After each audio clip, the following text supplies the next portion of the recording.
Muy buenas tardes, amigos. En nombre del Grupo Nueva República, nos reunimos hoy para abordar un tema crucial en el devenir político de nuestra patria, las elecciones 2026. Bueno, como dije antes, hay algunas indicaciones que después las daré más adelante sobre lo que es el respeto. Bueno, ustedes ya saben en realidad que tienen que dar el clic para levantar la mano. El intercambio siempre es respetuoso. El tiempo de intervención son 5 minutos sobre cada pregunta y 1 minuto para adicionar y concluir lo que está pensando. Y finalmente, en el mantenimiento de orden, siempre que reine la paz y la tranquilidad, ¿no? Bueno, como esto va a estar grabado, les informamos también que Nueva República cuenta con una revista virtual gratuita de publicación trimestral. Si alguien está interesado en recibirla, puede enviarme su número por privado para ser agregado a nuestro grupo de WhatsApp. Y la primera intervención está a cargo de Brisa Marina Hurtado de Mendoza con la ruleta electoral en el contexto mundial. Adelante, Brisa. Muy buena noche. Seguro yo ya les tengo cansados de escucharme hablar de la ruleta electoral. Pues una vez más les voy a hablar de la ruleta electoral.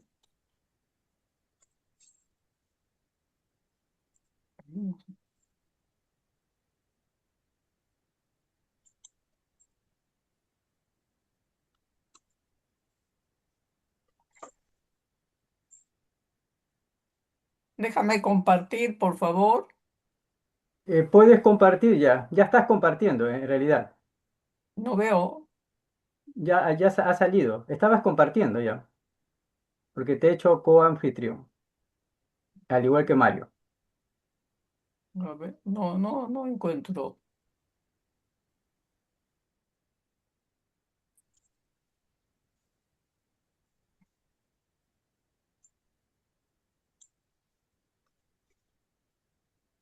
Estás compartiendo.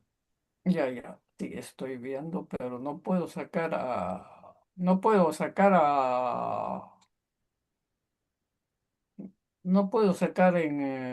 ¿qué se llama esto?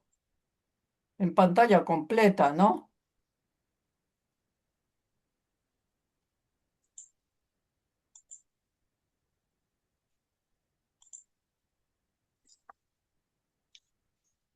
Ok, Doble clic para pantalla completa.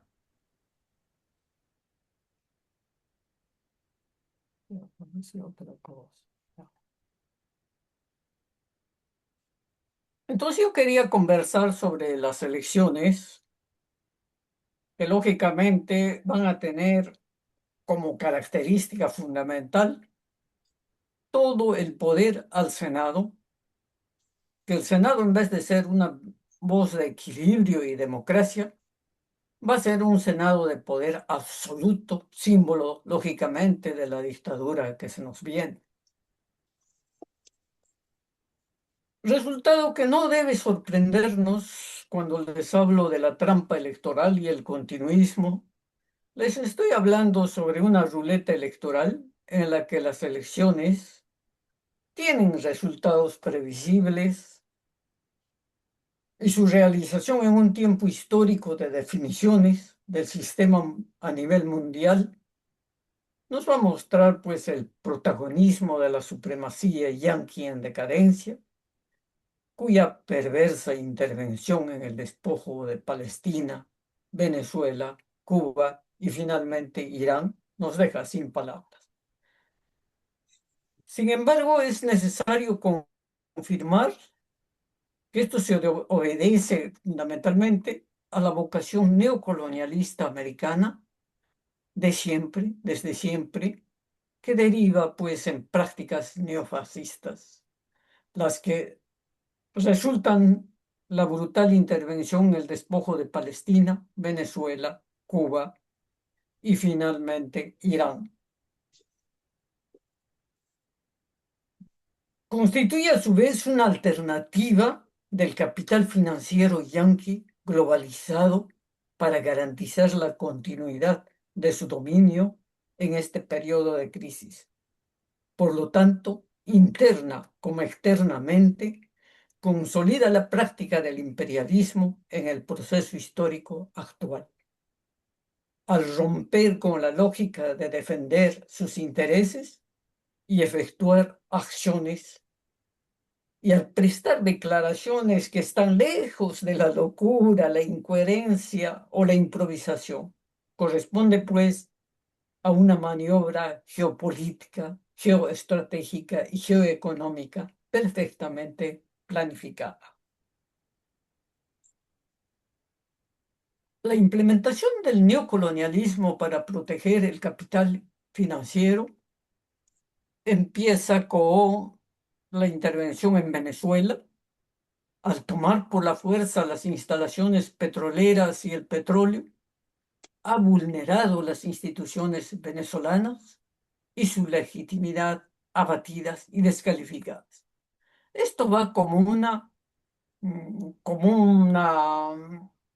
notificación a los demás países de América Latina, como una notificación, digamos, de un nuevo neocolonialismo que profundiza los mecanismos de subordinación de nuestra América Latina y la posición de todos los recursos, tanto minerales, vegetales, animales y humanos. ¿Para qué? Para cautelar el capital financiero internacional y la continuidad de la supremacía americana en decadencia, así como la no consolidación de un mundo multipolar que ya se prevé.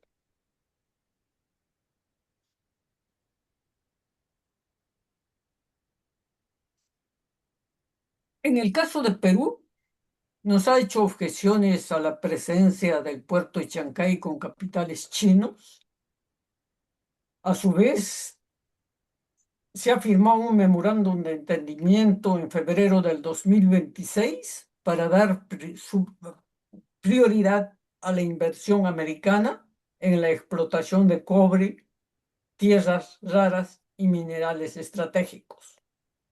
Se han instalado bases militares de Estados Unidos en Perú y por el otro lado se va a invertir en la base naval de la Marina 1.500 millones de dólares. En términos simples, los peruanos, antes de alcanzar la soberanía política, económica y territorial, nos hemos subyugado al sistema neocolonial. Vasallaje, que significa la fecha y se simboliza inicialmente con la firma del memorándum de entendimiento del que les hablé y la instalación de la base militar yanqui en territorio peruano. En este contexto, los peruanos participamos de un proceso electoral que decidirá los destinos del país para los próximos 5 años.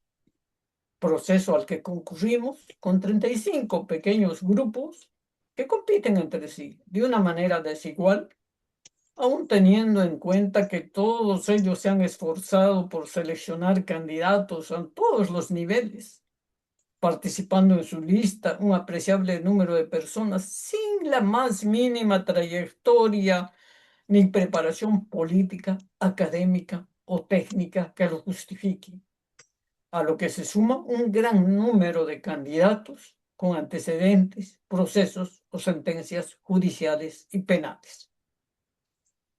En estas elecciones que se llevarán a cabo bajo las reglas electorales del Jurado Nacional de Elecciones, tenemos pues la presencia de un parlamento con todo el poder que le ha otorgado el parlamento que está actualmente en el Congreso. Según acuerdo adoptado por el Pleno y los partidos, deberán alcanzar dos requisitos indispensables en forma simultánea: alcanzar al menos el 5% del número legal de miembros de la Cámara respectiva, equivalente a 3 senadores o 7 diputados, y obtener además 5% de votos a nivel nacional.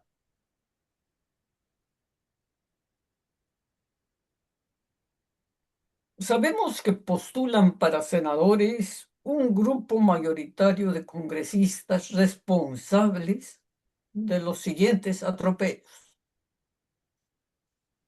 Es un legado de la continuidad criminal y el despojo de derechos del pueblo. Constitucionalmente, los congresistas que están actualmente en el Congreso han cambiado 50 artículos de la Constitución sin que tengan el poder de un parlamento constituyente. Han cambiado el régimen presidencial por el parlamentario. Han eliminado la cuestión de confianza.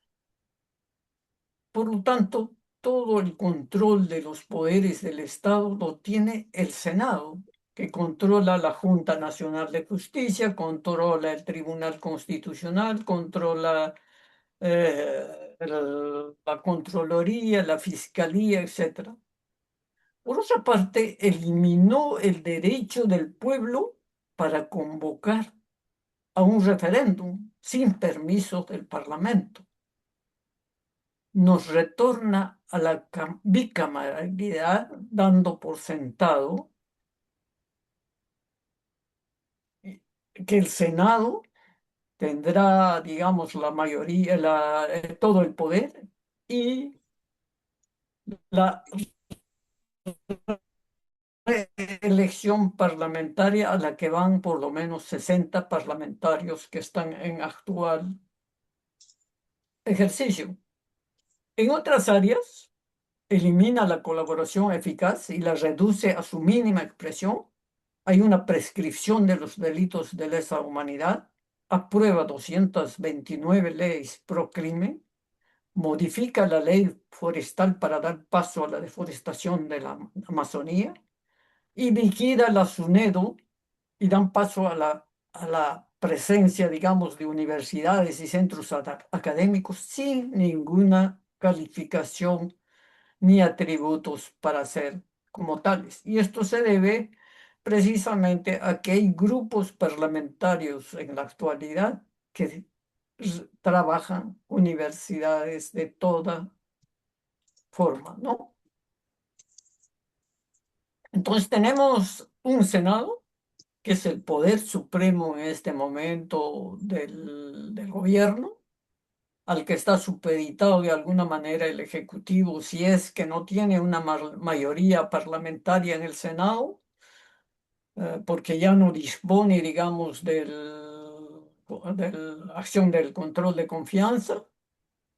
Pero a su vez el Senado nombra y promueve y remueve a los miembros de la Contraloría, de la Junta Nacional de la Justicia, del Tribunal Constitucional, de la Defensoría del Pueblo, e interviene con la Junta Nacional de Justicia, la Fiscalía. Esta es la situación. Entonces, si en estas elecciones el grupo que vaya a representar la presidencia no alcanza la mayoría del Senado, prácticamente el nuevo presidente va a ser un rehén del Parlamento, tanto del Senado fundamentalmente, ¿no?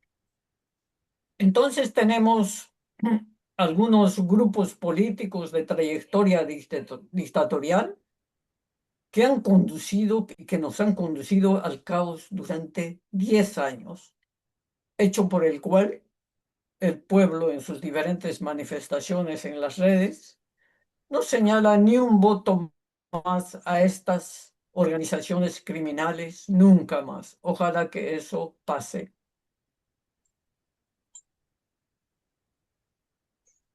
Yo he recogido dos proyecciones realizadas para la Cámara de Senadores, una que es del 24 de febrero del 26, que está hecha por Minuto Digital. en la que nos señala que Renovación Popular tendría 19 miembros, Fuerza Popular 13 miembros, País para Todos 9 miembros, Primero Perú 7 miembros, Alianza para el Progreso 6 y Ahora Nación 6. Sin embargo, según datum al 30 de marzo en un simulacro de votación ejercido, tenemos lo siguiente, que Renovación Popular alcanzaría 19, Fuerza Popular 19, Buen Gobierno 11, País para Todos 7,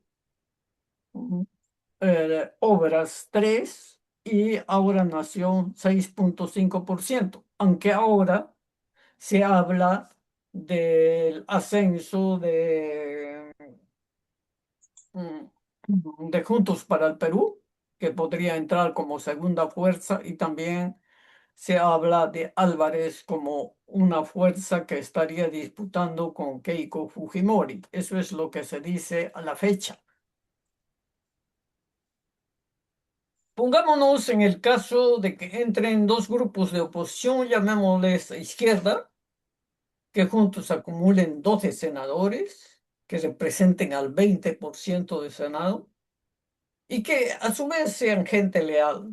Me pregunto, ¿cómo podrán realizar cambios o reformas profundas con un 20%, con la experiencia histórica que tenemos de estos procesos? Deducimos nosotros, tal vez por pesimismo, que la participación de ellos será una mistura sin lograr cambios estructurales en el sistema.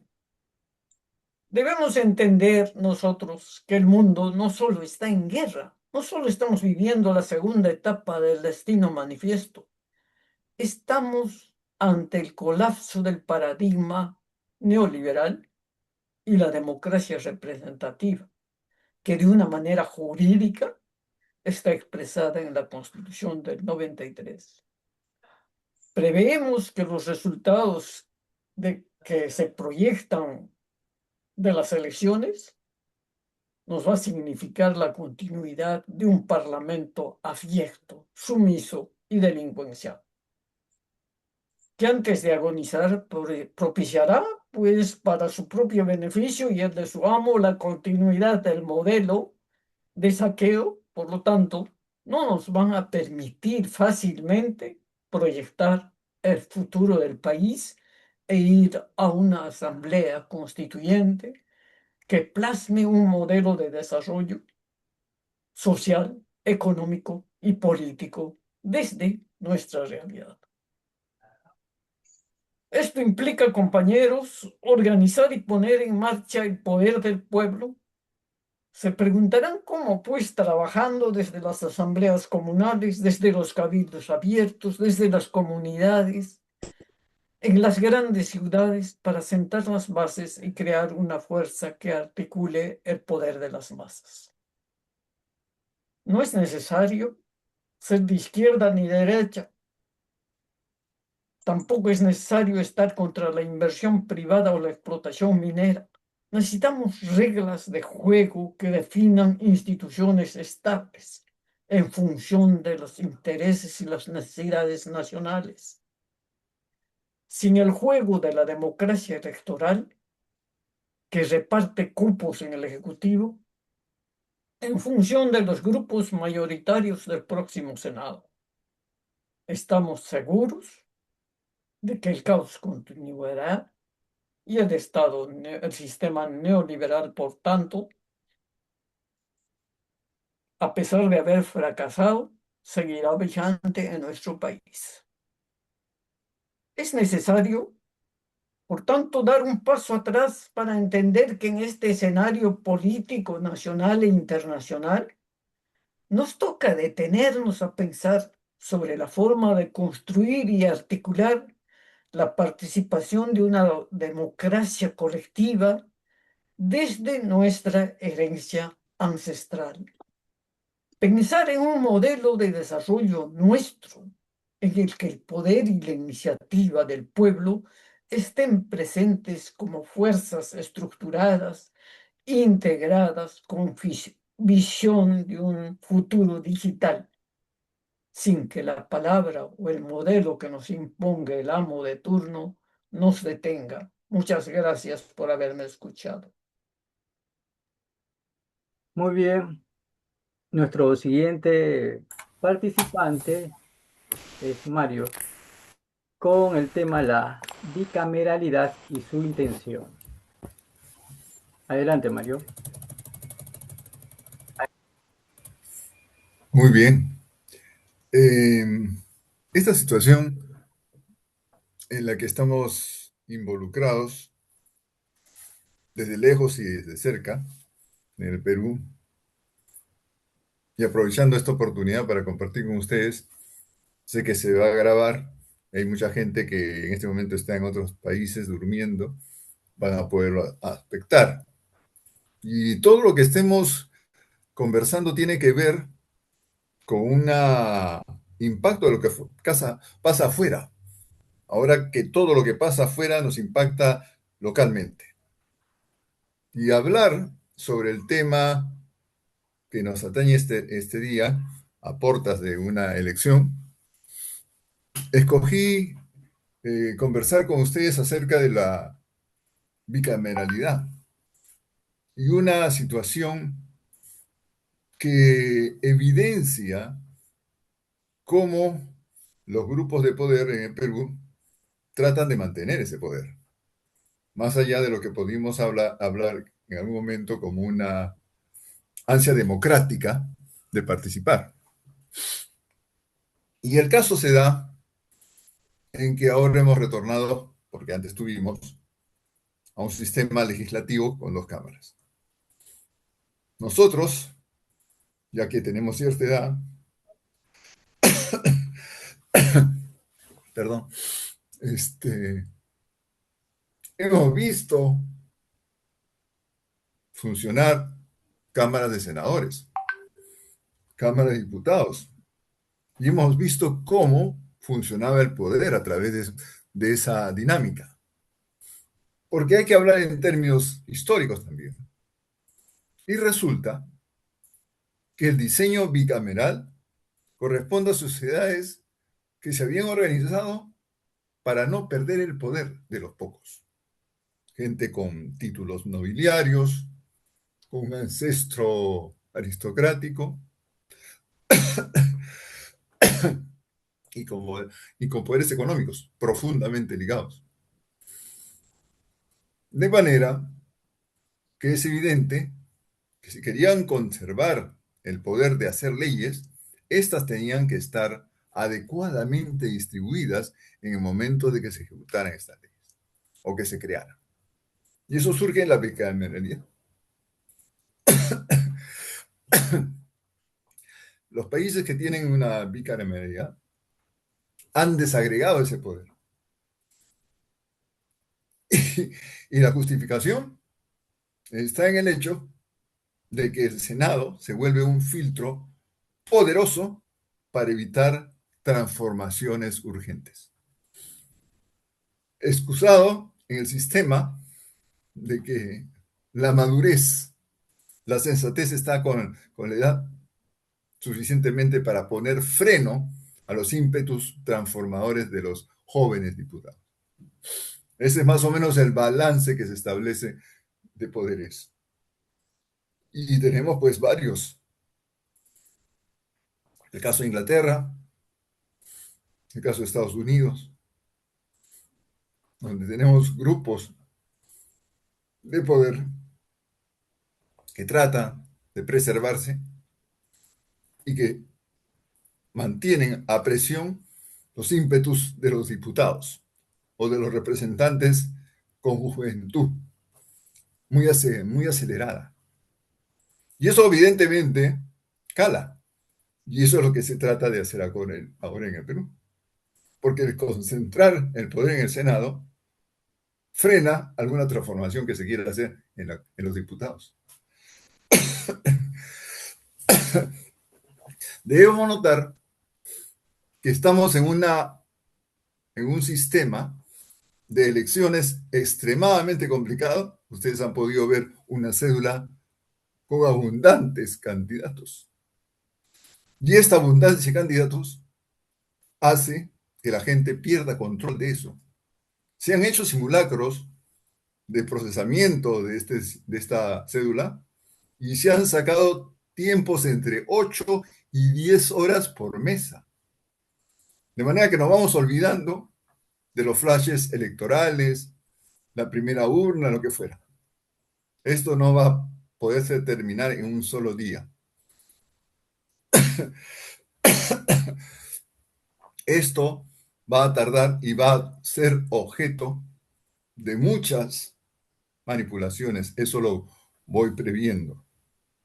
Es más, imagínense ustedes un escrutinio con 32 personeros por mesa. Y eso va a tener consecuencias. Analicemos ese cuadro.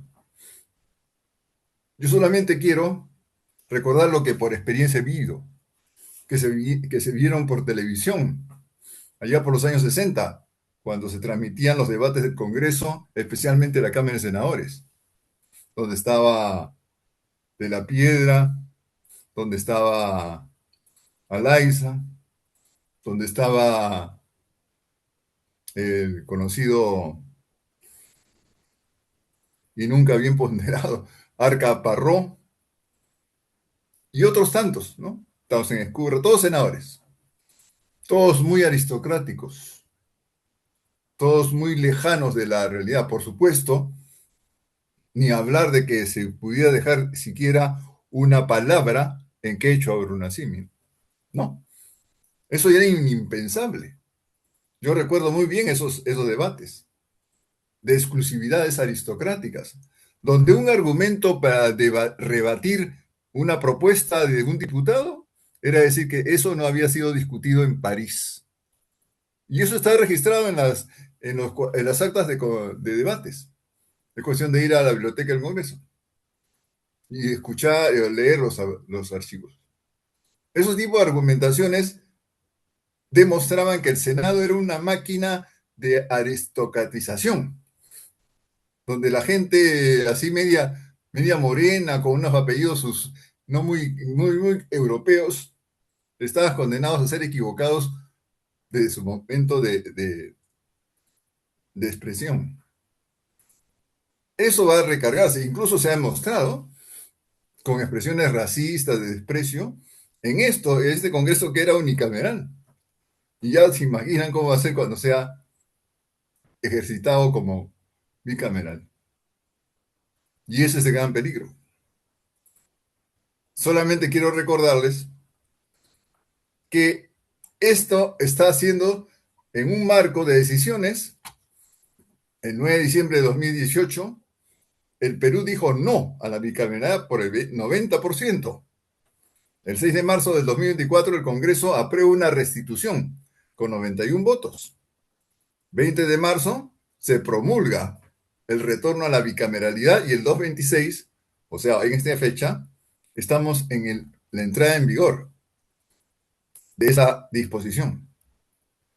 Pero eso entonces quiere decir que el sistema se ha puesto de acuerdo para poder mantenerse, poder sostenerse por encima del pueblo. Estamos en una elección en la que el Congreso ha demostrado que tiene el poder para ir por encima de lo que haya decidido antes el pueblo.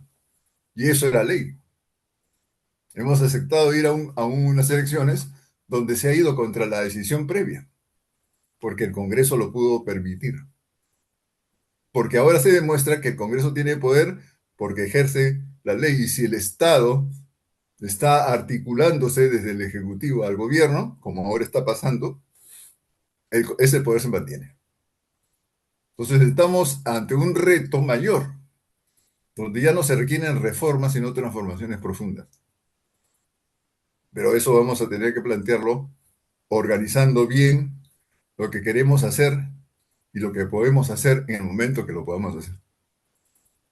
Y yo me detendría ahí, para hacerles la reflexión final de que la representación y participación de la gente es prioritario a cualquier presunción de sensateces que están amarradas a un concepto de democracia que ya bien lo decían algunos pensadores británicos, de que algunos somos más iguales, pero algunos somos más iguales entre nosotros mismos. Al final de cuentas, en el sistema legislativo británico hay cámaras de los lores y de los comunes, separando ese tipo de situaciones, en donde se nota claramente que esa bicameralidad a veces conflictúa, porque pueden hacer leyes los dos, pero tendrá mayor peso el que tiene el poder en el caso de los lores, ¿no? Y los comunes pues pondrán a hacer sus aspavientos, pero hay una decisión final que se corrobora después con la aprobación, aunque sea, digamos, adornada, del rey y los altos primeros ministros. Es decir, ese desbalance es ideal para bloquear transformaciones. Es ideal para sostener el poder. Por eso van a ver ustedes qué tipo de senadores que se alinean con qué tipo de poderes fácticos. Esperemos que no sea así. Estamos siendo guiados por la manipulación de las encuestas. No sabemos cómo va todo eso. Vamos a hacer nuestro trabajo, nuestro deber de exponer lo que es necesario para que la gente por lo menos vaya con una actitud, la gente cercana a nosotros vaya con una actitud más reflexiva y evite que estas elecciones resulten en contra del pueblo. Yo también haría una convocatoria a configurar escenarios y preparar las respuestas desde nuestros grupos ante situaciones que podrían ser entre muy buenas y adversas según los resultados que nos esperan dentro de unas semanas. Bueno, prácticamente de unos 10 días o menos. Ahí me detengo, gracias. Ok, yo quiero hacer una reflexión filosófica sobre el poder y la indiferencia. Bueno, tras las dos brillantes exposiciones que me antecedieron, permítanme apartarme del esquema tradicional para ofrecer mi versión sobre lo que el Perú vive en estos días. No hablaré desde las cifras ni desde la teoría política estricta, sino desde una experiencia más cotidiana. Esa sensación persiste de que lo que vivimos se ha vuelto normal, aunque no debiera serlo. Si algo nos enseña la historia republicana del Perú, es que el poder, lejos de ser un servicio, ha sido con frecuencia un botín, donde en los albores de la República, varios presidentes concibieron al Estado como un contrato social, como una extensión de su patrimonio personal. Recordemos a Ramón Castilla, que encendió la era del guano, llenó las arcas del Estado y dio estabilidad, pero también sembró una peligrosa dependencia al dejar la riqueza en manos de intermediarios. Ese modelo brillante en apariencia era frágil en el fondo. Luego llegó José Balta, quien, en medio de la presión fiscal, firmó el contrato con la Casa Dreyfus. Lo presentó como salvación inmediata, pero en realidad concentró el control del guano en manos extranjeras y permitió que los beneficios se filtraran hacia círculos de poder. El resultado fue explosivo, una riqueza inmensa que no fortaleció al país, sino que enriqueció a unos pocos y dejó al Perú atado, endeudado y vulnerable, y con una gran lección: sin control ni visión, la abundancia puede convertirse en dependencia. Décadas después, Augusto B. Leguía impulsó obras de infraestructura y modernización durante su llamado oncenio. No obstante, este proceso estuvo acompañado de un fuerte endeudamiento externo y de un sistema político cada vez más concentrado en su figura, debilitado finalmente por la crisis económica mundial de 1929. Más cerca en el tiempo, el gobierno de Alberto Fujimori evidenció otra forma de ejercicio del poder bajo el argumento de enfrentar la crisis económica y el terrorismo. Se consolidó un régimen autoritario que, como posteriormente demostraron múltiples investigaciones judiciales donde la compra de medios, jueces y congresistas lideradas por Vladimiro Montesinos fue moneda corriente. Su autogolpe en el año 92 no fue para salvar la democracia, sino para perpetuarse en el poder.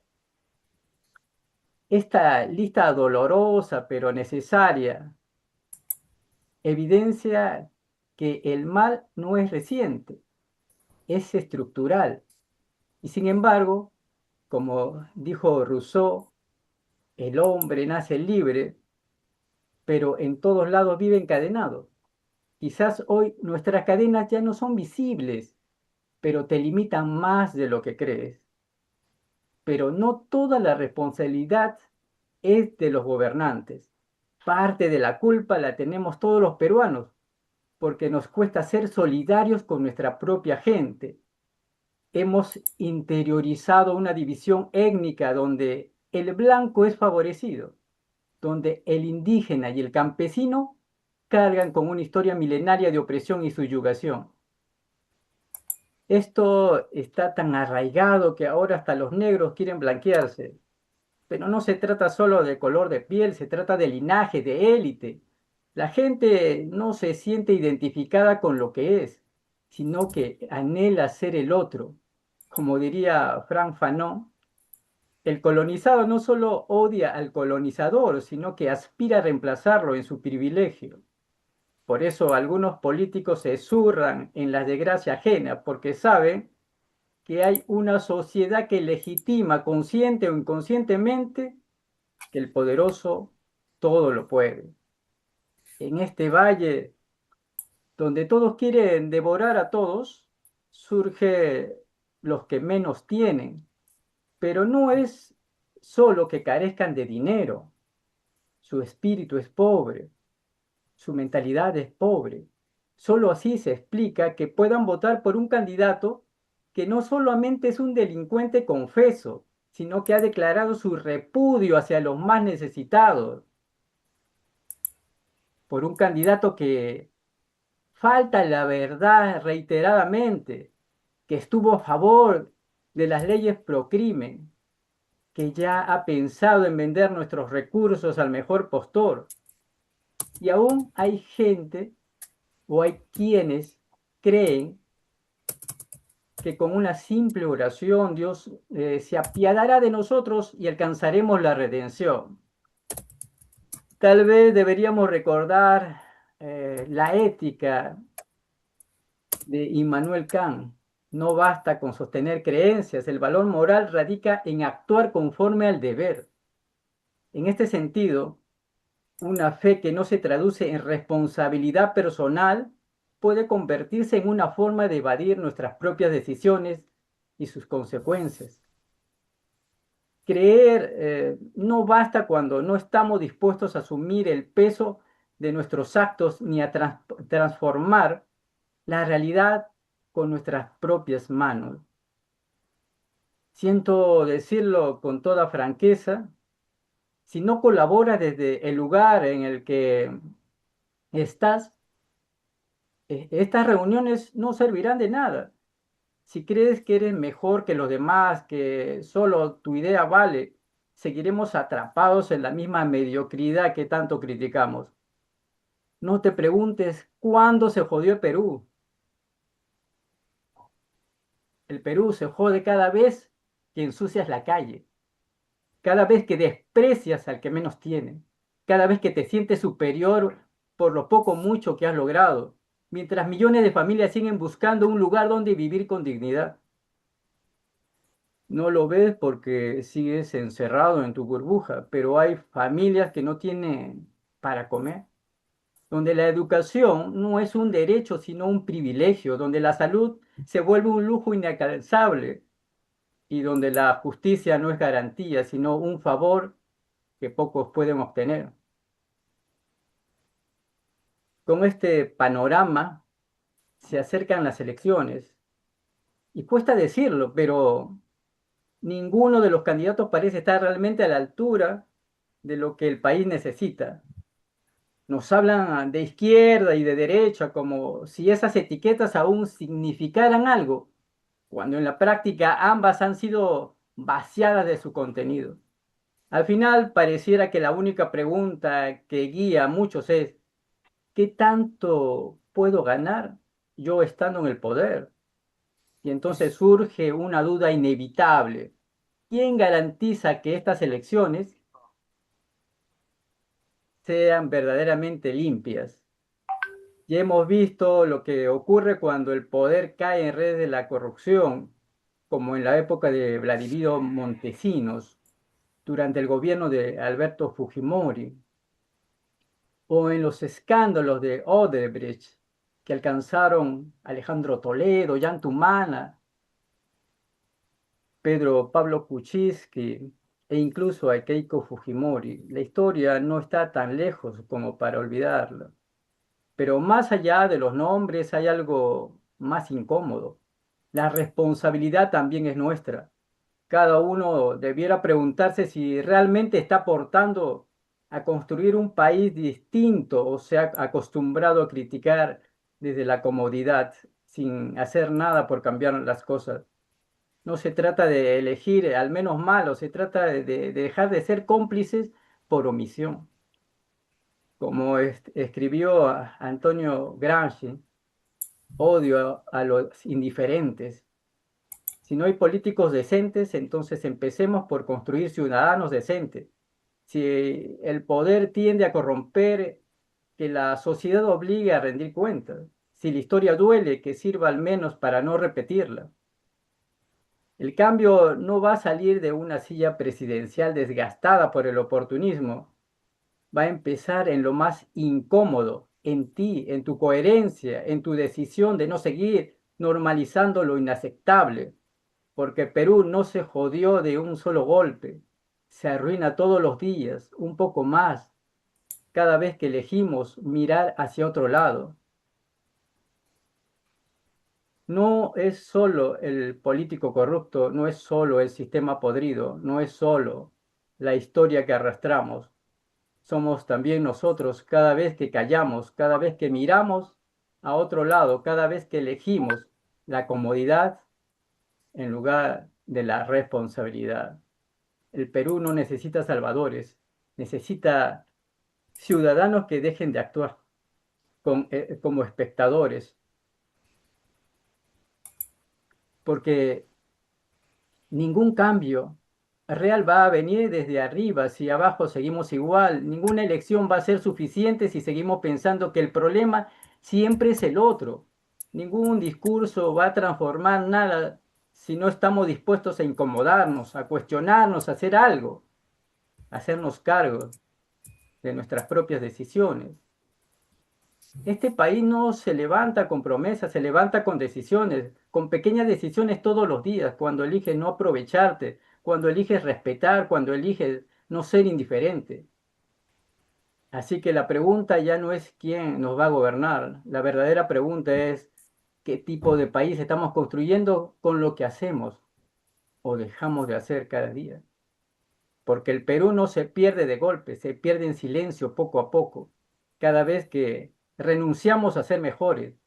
Y también, aunque cueste creerlo, puede empezar a recuperarse de la misma forma contigo. Gracias.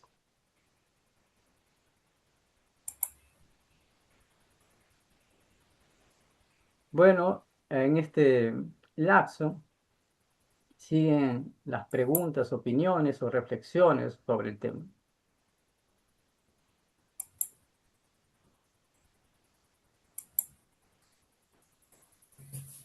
Si alguien quiere intervenir, les agradeceremos. A mí me ha parecido que hemos hecho un recuento interesante, una reflexión a cargo de Isaí bastante importante sobre lo que somos y los que deberíamos ser.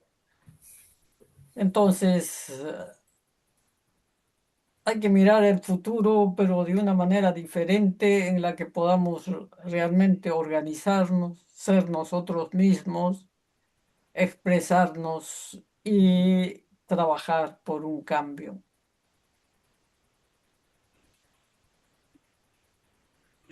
Bueno, si me permiten, yo quisiera intervenir para señalar, digamos, dos aspectos de lo que se ha dicho hoy día.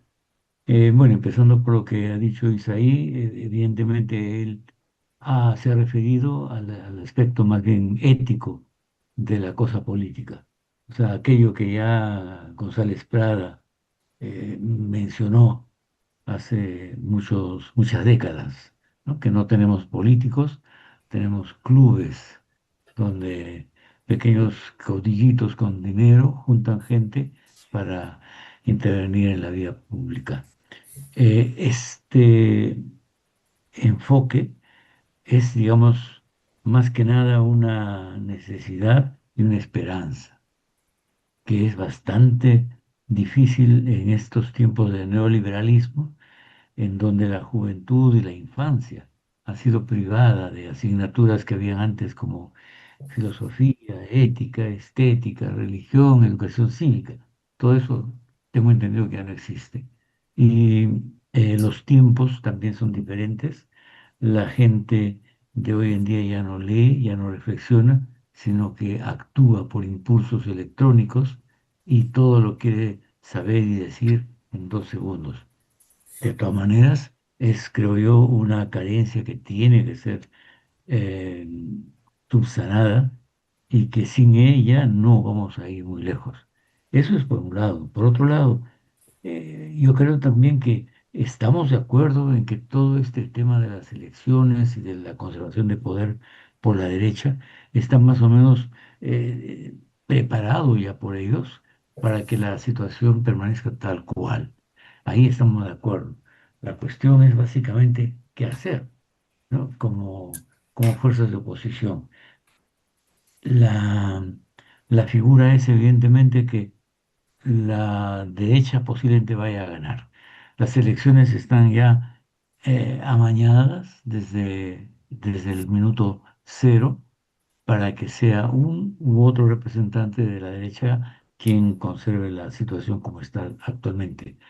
Sin embargo, tenemos una masa popular que está acostumbrada a pensar que cada 4, cada 5 años interviene en la política, ¿no? Y que puede decidir algo. Y es a esa masa popular que simplemente le da legitimidad a los resultados, que serán siempre adversos, hace 200 años que son adversos, esta masa popular a la que nosotros de alguna manera tenemos que dirigirnos. Y ahí es donde vemos claro que nuestros medios son infinitamente menores que los de la derecha.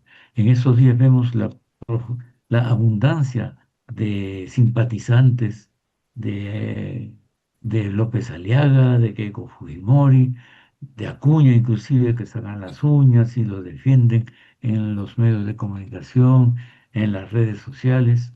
Y allí es donde decimos, bueno, ¿qué podemos hacer? La otra cuestión que está correlacionada con esto es aquella reivindicación que hace 2 años nos parecía evidente y obvia. Asamblea Constituyente, disolución del Congreso. ¿Dónde quedó todo eso? Estamos asumiendo que la bicameralidad es una cuestión inexorable que tenemos que vivir con ella como con la muerte o con los nacimientos, ¿no? Va a venir. Y es allí donde deberíamos quizás pensar en qué alternativas hay al margen del circo electoral. O sea, yo personalmente creo que el circo electoral es algo que ya está definido, pero que tenemos que estar allí también, pero no solamente allí, no solamente cada 4 o 5 años. Y lo más importante es probablemente que otro escenario abrir para actuar. Porque, claro, se dice mucho el trabajo de masas, trabajo con la gente, ir abajo. Para mí, personalmente, que estoy lejos de Perú, evidentemente es es fácil decir, sí, hay que hacer eso a nuestra edad, ¿no? Pero posiblemente sea ese el escenario en el cual tengamos que invertir nuestras fuerzas, nuestras energías. Ya vemos que este sistema político y los llamados partidos políticos están completamente devaluados, no son partidos, no tienen idearios, no tienen programas, no tienen doctrina, no tienen ni militantes. O sea, son simplemente agrupaciones de gente que por un dinero para que vayan a votar. Entonces, allí es donde deberíamos comenzar. Y la reflexión, no sé si para dentro de un año, 5 años, 10 años, en realidad va a la construcción de un verdadero partido de los de abajo. No quiero decir ni socialista ni comunista, un verdadero partido que quiera cambiar la realidad. Y ahí es donde sí es actual todas esas consideraciones sobre la calidad humana, sobre lo que necesitamos como personas y como militantes. No es una tarea para, para estos 4 meses que vienen sino para, digo yo, 5 o 10 años. Pero hacia ahí tenemos que ir, construir un partido que realmente quiera y pueda cambiar la situación del Perú. Bueno, eso es todo lo que podría decir así en este momento, espontáneamente.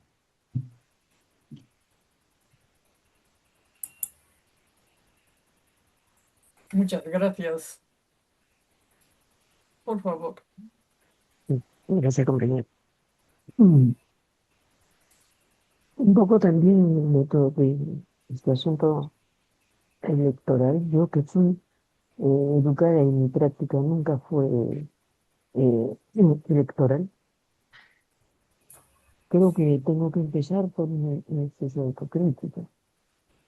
No, a mí más que los otros, la gente esa que representa desde la derecha hasta la ultraderecha, me es claro y fácil distinguirlas y saber qué hacer.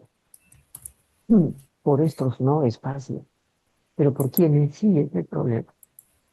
Estoy muy preocupada con respecto a nuestra izquierda progresista, a la que, como decía, muchas veces también critico con dureza, porque lo único que hacen es cumplir los nuevos designios del neoliberalismo, tratar de recuperar un poco esa democracia liberal.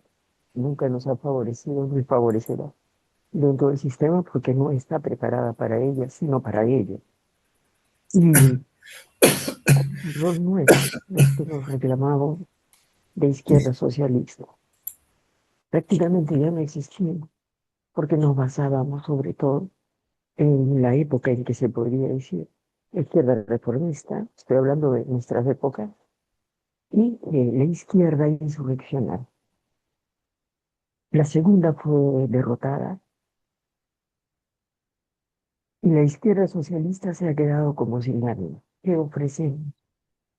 Lo único que nos queda y que no se hace, como ya la compañera Brisa señaló, es ese trabajo constante con nuestro pueblo y en las masas. Antes lo hemos hecho nosotros, en nuestra medida, en lo que podíamos, y le metíamos el hombro, ¿no? Y esa era mañana, tarde y noche la preocupación, el trabajo con nuestro pueblo. Porque si no elevamos nuestro nivel de conciencia, si no trabajamos día a día, estamos perdidos. Entonces, no hay izquierda en este proceso electoral, progresismos mal ensamblados, que bajan al igual que la gente de derecha, cada 5 años va a pedir el voto. Y todo el mundo se pone monchos, chullos, lunas, todo.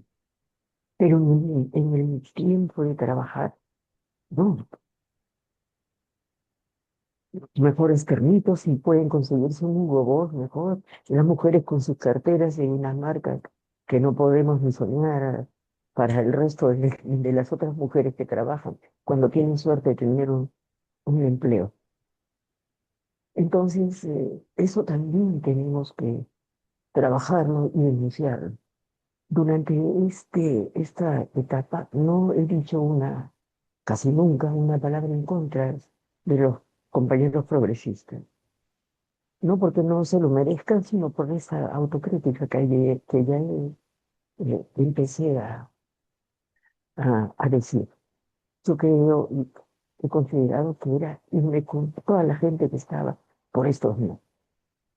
Eso es importante y creo que eso ha calado porque mucha gente piensa en eso y eso me reconforta un poco porque así como tenemos ese amor de clase, amor y respeto de clase, creo que también el contrario existe y que eso es lo único que puede balancear esta situación en la que estamos sobreviviendo, sobre todo nuestros hermanos que están allí en la patria.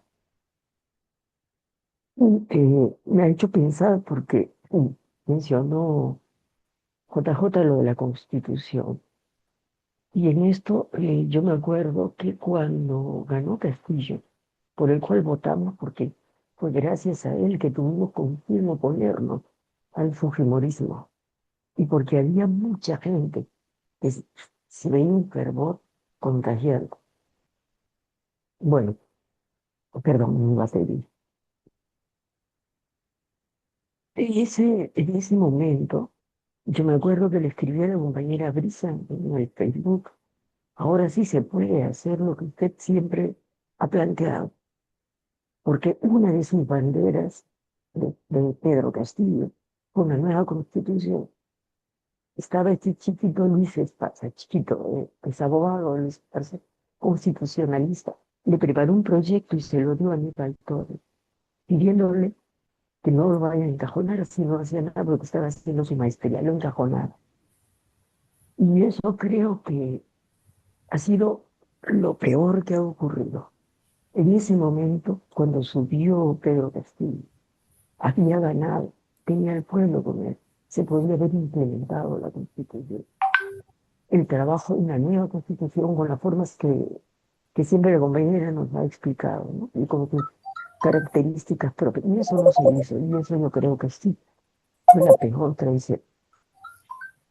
Y por eso también sigo admirando ese amor de clase que tiene nuestro pueblo, porque pese a todo, algo que para mí era impensado, salieron a defenderlo y a dar su vida, ¿no? Por Castillo y por su voto, ese respeto que merece. En todo caso, ya sabemos, ya ustedes han muy bien explicado y está en que nos encontramos. Y esta gente que busca administrar los gobiernos de turno, porque el Estado le pertenece a otro. Si gana de la derecha para la ultraderecha, están bien, porque van a servir a ese Estado que los cobija y al cual pertenece la clase que ellos defienden. Pero el supuesto negado que si hubiese alguien progresista que quiere cambiar las cosas, que quiere intentar, no va a poder hacer nada. Por eso es que hay que apoyarse, como han mencionado los compañeros, con el trabajo con nuestro pueblo. Entonces, nos han masacrado con todos los cambios que han hecho, porque la superestructura igual nos afecta en la práctica, veamos las leyes, etcétera, todo lo que ha sido mencionado. Y creo que no podemos continuar en esta situación. Yo quiero todavía tener la esperanza de que la gente va a salir y realmente les va a decir por esto, sí, que muy por encima de esta gente que aprovecha la miseria, la falta hasta de alimento de nuestro pueblo, los compra con una dádiva, ¿no? Quiero tener la esperanza de que de repente, aunque sea en este terreno electoral, porque en este momento es el campo donde tenemos que manifestar, ¿no? Creo que espero un fuerte rechazo al fujimorismo, a López Aliaga y a toda esa gente que me encarna a la derecha hasta la ultraderecha facha. Los compañeros progresistas ojalá logren meter algunos senadores que servirán de adorno y nada más, porque no pueden hacer más, salvo que puedan enfrentarlo con el poder del pueblo organizado, que también tiene miedo porque 60 muertos y que no ha pasado nada. En el resto del Perú, como en la capital, el miedo se siente. En los únicos que todavía hay ese pundonor, esa dignidad, son los hermanos del sur, que fueron los que pagaron el más alto precio.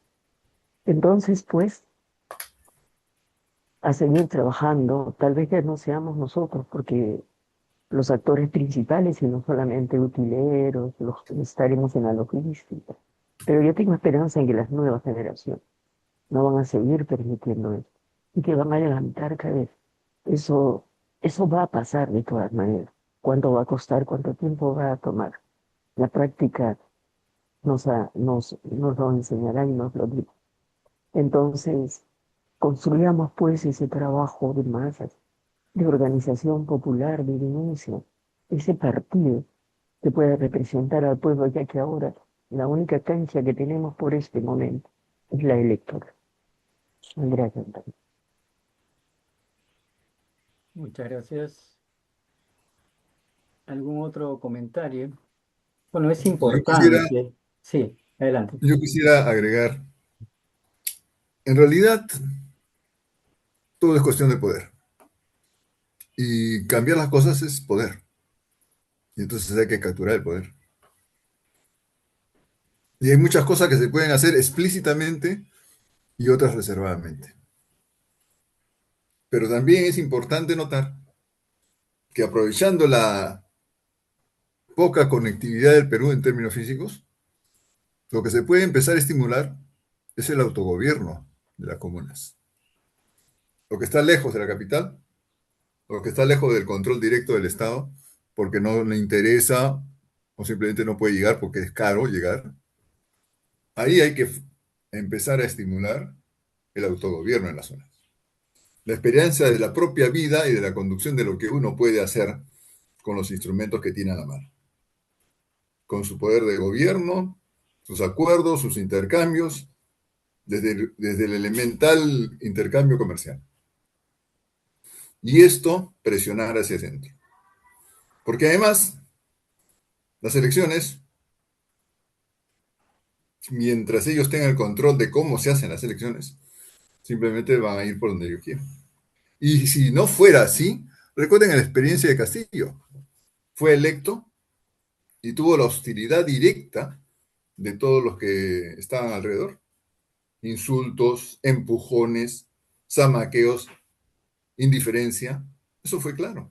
Es decir, eso es lo que te esperaba si llegabas al poder dentro de esta maraña de elementos electorales. Claro, Castillo llegó. Llegó con 54.000 votos de diferencia. Eso es casi nada, pero era suficiente para que ganara. Bueno, ganó. Tengo que hacerles notar que en estas elecciones hay 500.000 ciudadanos recientes que ya pueden votar. Muchos de ellos son venezolanos. Y muchos de ellos incluso pueden ser electos como funcionarios. Es decir, la ecuación social peruana se complicó. En nuestros discursos tienen que asumir que hay personas que hace poco no eran peruanos, pero ya están nacionalizados y por lo tanto tienen derecho a voto. Eso modifica todo. Entonces, donde podemos tener control y podemos empezar a argumentar una oferta, un sistema de propuestas que, que apasionen a la gente como para poder arriesgarse y buscar ese poder, ese es el reto de ahora. Y claro, hay que dirigirnos a la juventud, por supuesto.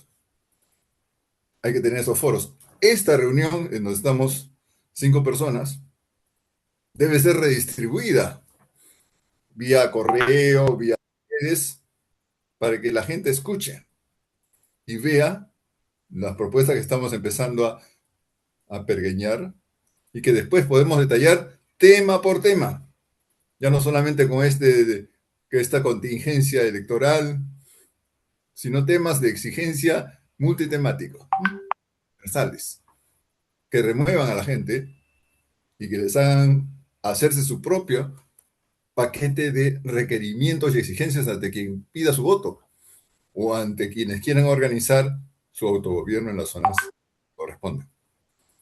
Eso es lo que hay que ir pensando.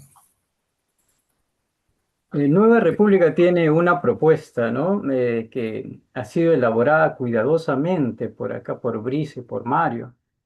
Y bueno, yo quisiera hacerle una pregunta directamente a Mario, ya que he notado que en el panorama electoral hay siempre una duda. La primera pregunta sería, eh, ¿por qué una votación que se supone reúne a la gran parte de la población, al momento de votar cuentan más los votos nulos y viciados que los votos preferenciales, ¿no? ¿A qué se debe eso? ¿Cómo está estructurado este tipo de votación y por qué se estructuró así? Y la otra pregunta sería, ¿qué nos conviene más? ¿Votar nulo, blanco, viciado o por algún tipo de candidato? Aló, aló. Bueno, esto se lo voy a decir casi directamente. Cuando uno tiene una gran masa de votación, todos votan, todas las fracciones se miden en función de esa gran masa. Pero ¿qué pasa con esa gran masa cuando uno vota viciado o vota en blanco? No entra a esa gran masa, o sea, disminuye la porción. Y eso es clarísimo, lo han planificado así también, ¿no? Y también hay gente que dice que hay que votar nulo y que hay que votar en blanco. Pero votar en blanco potencia al que tenga un coeficiente mayor, porque el denominador decrece y aumenta el que tiene el coeficiente mayor. Y eso es así, directamente. Y está hecho así para que quienes se desmarcan de la responsabilidad del voto simplemente mantienen el statu quo, ¿no? Porque le mantienen al que tiene ese porcentaje, lo mantiene alto. Eso es una clara cosa. Y ahí hay algo que adicionar al tema. La famosa cifra repartidora. Y esta cifra repartidora funciona muy bien porque lo que hace es que en distritos donde una persona tenga una representación y otra no la tenga, si gana esa persona, se lleva todos los votos, incluso de los que no han votado, porque la fracción disminuye otra vez. Entonces esa representación ha sido calculada de esa manera. Por eso es que el sistema electoral no favorece un cambio. Por eso es que si uno termina votando nulo, ya no es contado en la toma total de la división de votos válidos, ya no es considerado voto válido. Nulo o viciado ya no es voto válido. No se integra la masa de votantes.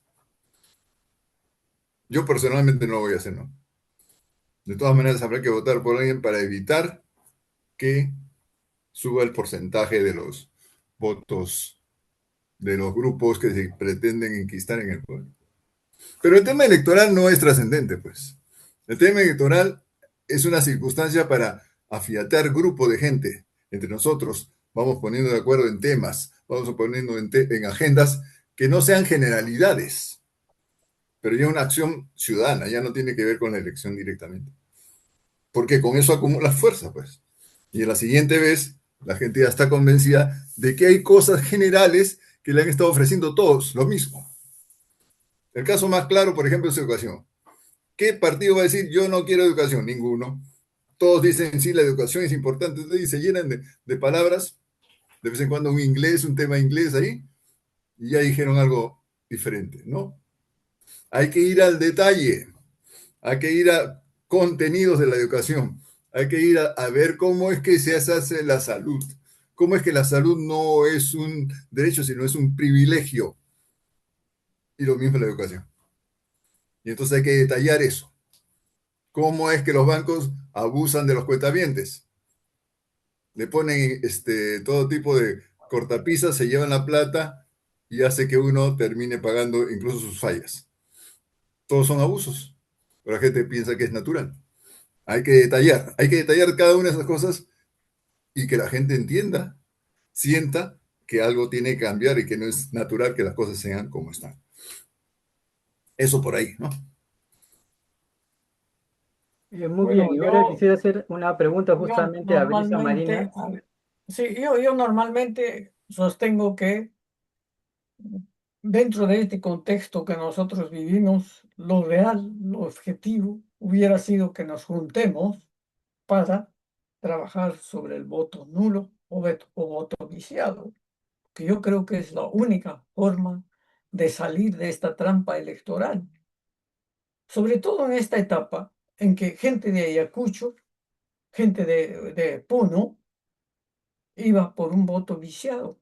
Si hubieran habido, digamos, ah, élites de izquierda de los partidos que actualmente están yendo a las elecciones y hubieran propiciado, digamos que esta etapa en la que ellos son visibles, se vote en blanco, se vote viciado y hubieran explicado las razones, creo que hubiéramos llegado al 51% de votos viciados y votos válidos, porque hay que considerar de que sin haber procesado este aspecto, en la elección anterior se llegó casi a 49% si se suma a los que no han votado y los que han votado viciado.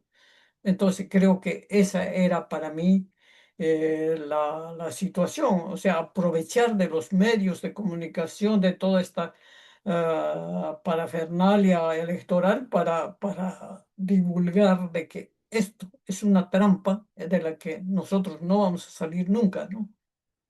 O sea, ahorita estamos claros, vamos a votar para que haya un número adecuado para calcular. Pero vamos a votar por quién. Vamos a votar por algo, vamos a seguir votando por el mal menor. Yo no estoy de acuerdo realmente en eso. Ese sería el asunto. Yo creo que con eso habríamos concluido, ¿no, Isaí?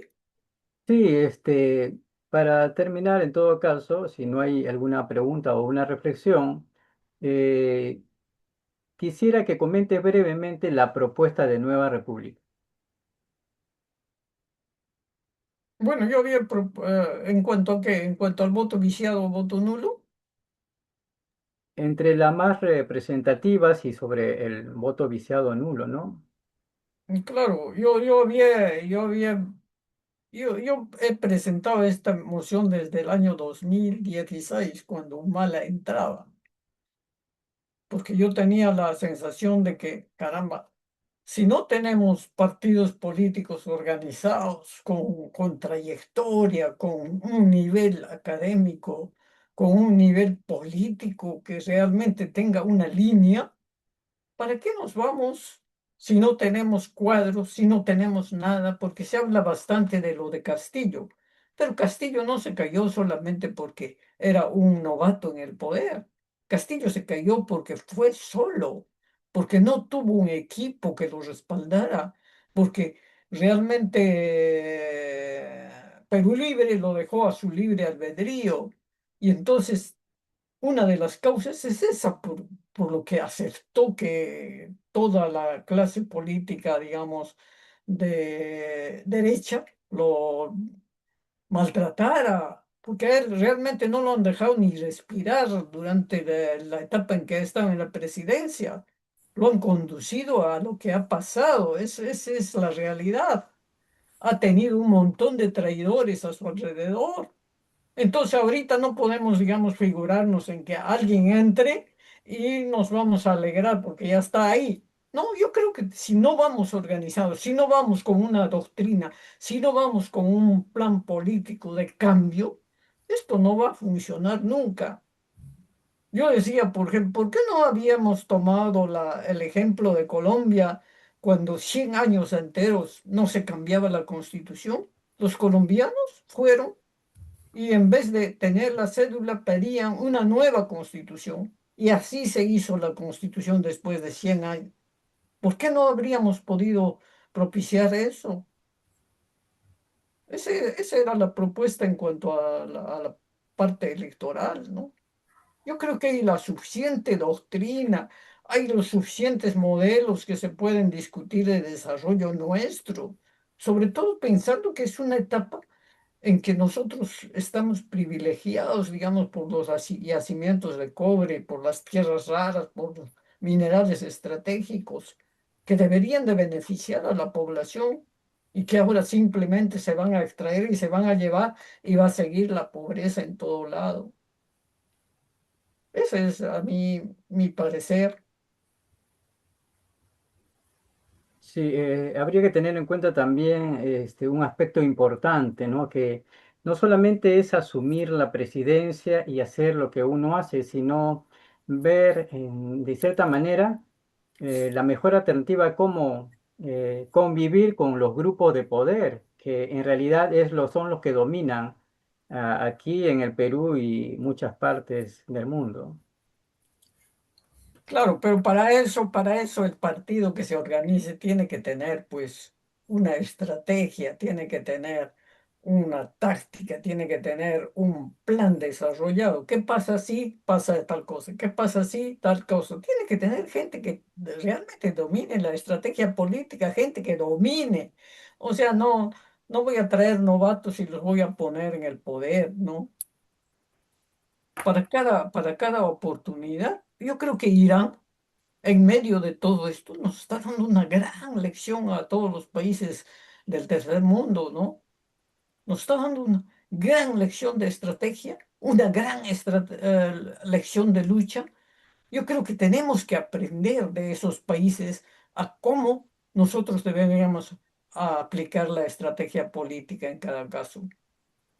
Porque si a estos señores que están en el poder actualmente les quitan la mamadera, seguramente que no van a poder ni siquiera resolver. Esa es la realidad.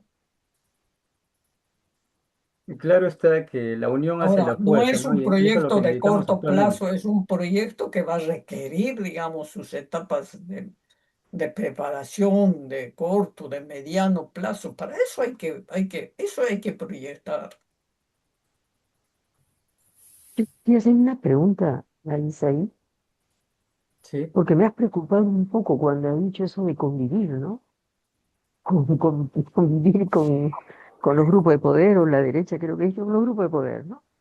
Si pudieras ampliar un poquito Ah, eso, por ok. favor, porque se puede Claro. prestar un poquito a Sí, confusión, ¿no? sí. No necesariamente se podría pensar de que de repente hay que pactar y hay que tener algún convenio con esos grupos, sino que ver exactamente en qué lugar estás, cómo vas a desenvolverte, qué, como dijo Brisa, qué estrategias tienes, con qué cuentas, ¿no? Entonces de ahí puedes tú enfrentar las cosas buenas que quieres hacer por el Perú. No es necesario de que tú vayas a la guerra pero sin armas, tienes que tener ciertas cualidades, ciertos aspectos que te permitan luchar por defender tus ideas, ¿no? Pero en este caso, por ejemplo, de Castillo, se encontró con que ya había un grupo de poder y que él no tenía pensado, me parece, porque inclusive todavía está en mi mente cuando tenía la hoja donde trataba de anular a a este grupo mafioso de los constituyentes, ¿no? Pero la, la- la alternativa que tenemos que tener es que ver todos los frentes, ver todas las alternativas, con qué contamos y con quién nos enfrentamos. A eso me refiero. ¿Y cómo nos vamos a enfrentar también? Porque en ese Claro, cómo tiene que estar la estrategia, a ver, cómo vamos a enfrentarnos.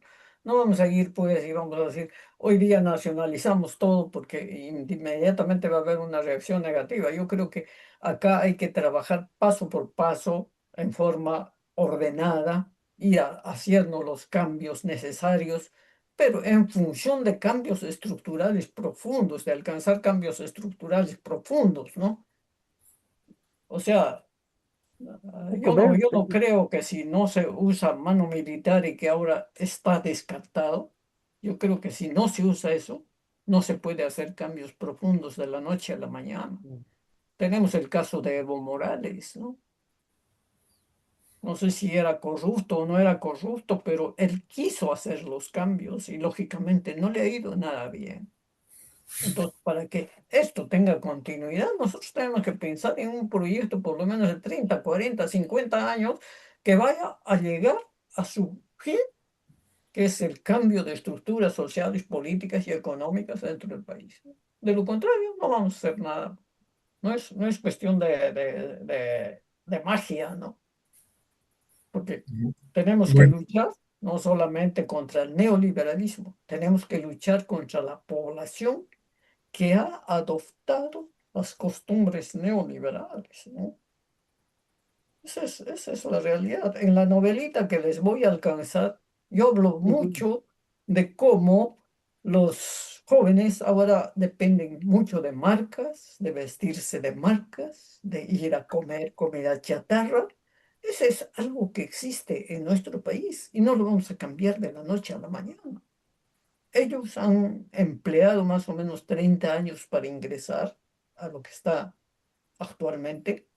Entonces no lo vamos a desmantelar de la noche a la mañana, no les vamos a cambiar el chip en ninguna manera, ¿no? tendríamos que pensar en una realidad compleja. Tenemos que sentir una realidad compleja. No es que el Perú sea un pueblo y que tuviera un solo tiempo y un solo paquete de urgencias. El Perú es un continente y un continente de diversidad, pero que está en este momento atravesando un tiempo en que las ideologías se difuminan y todo se pone tan explícito que es decir, están con un grupo de delincuentes o estás contra los delincuentes. Ese es el marco que se está viendo a nivel nacional y a nivel internacional. Si nos mencionamos a Irán, es un foco civilizatorio. Nunca ha abdicado de su condición de foco civilizatorio. Y el Perú sí. El Perú abdicó de esa condición. Y esa ha sido su falla fundamental. Querer ser occidentales, querer sentirse recién descubiertos y aparecidos a partir de 1565 y no asumir los miles de años de elaboración cultural propia. Eso es fatal. Y lo está demostrando en la práctica Irán. Está resistiendo, está avanzando, no solamente por estos 50 años de haber erradicado al Reza Pahlavi, sino por los miles de años que tenía atrás, por esa diversidad, anterior incluso al Islam. Y el continente peruano se quiere hacer España, se quiere sentir Francia, se quiere sentir Japón. Pero Esa justamente abdicación es clave. eso nace pues porque Entonces, tenemos que construir eso dejándolo bien explícitamente puesto, ¿no?, ante la gente, porque eso implica una serie de deberes de construcción de contenidos. Y en esa construcción de contenidos, difundir. El tiempo se corre, el tiempo corre muy rápido. Si es un plazo de 50 años, no me esperen en abril. Esa es la verdad. tú Ni en todavía marzo piensas en tampoco. 50 años, yo ni en dos.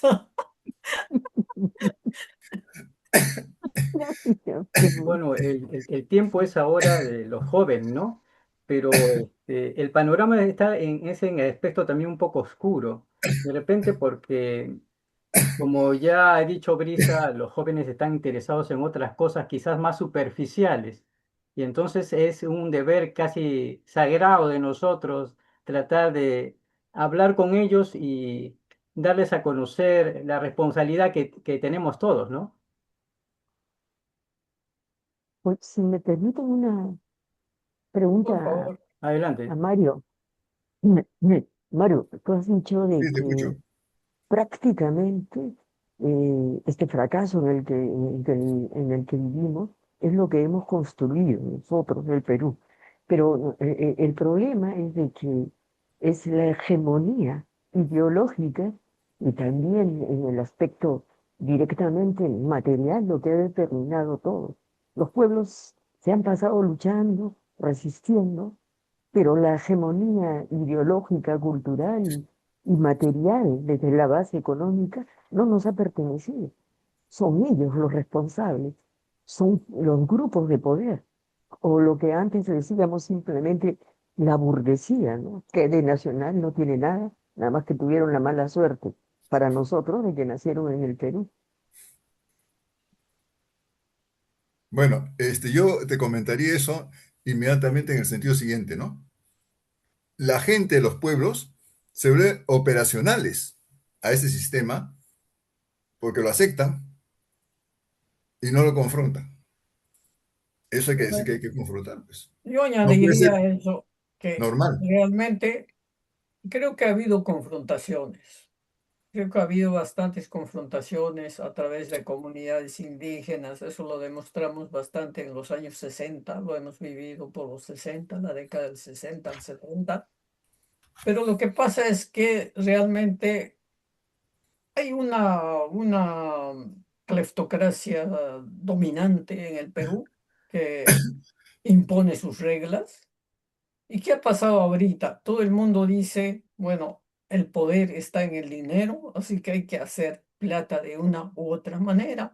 Este ha sido, digamos, el fundamento principal de la corrupción y eso, para cambiar, se necesita, digamos, otra forma de pensar, porque una de las cosas porque la gente empieza a mandar a sus familiares a España, a Estados Unidos, es prácticamente por eso, porque realmente es un cambio de estatus, pero este cambio de estatus forzado, digamos, porque en la práctica los países a donde van son países racistas, ¿no? Que los van a maltratar de alguna manera.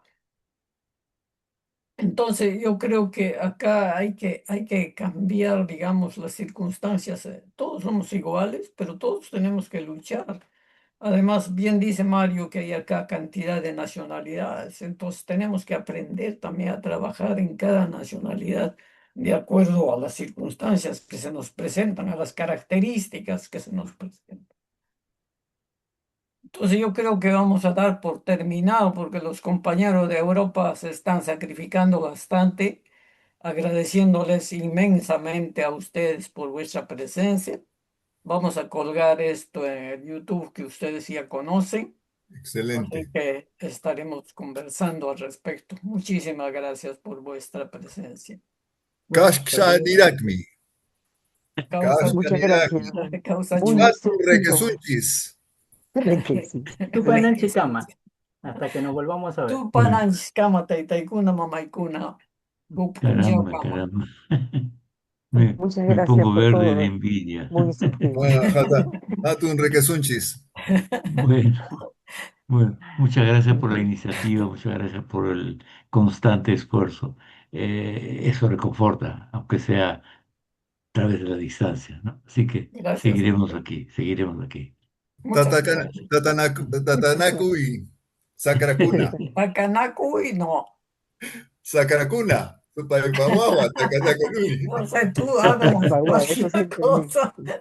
Paitaboga es un Un insulto, chaucama, ¿no? taitai. Hija del diablo. Ok, chao. Adiós. Muchas gracias. Bueno, Chao, Nos chao. vemos.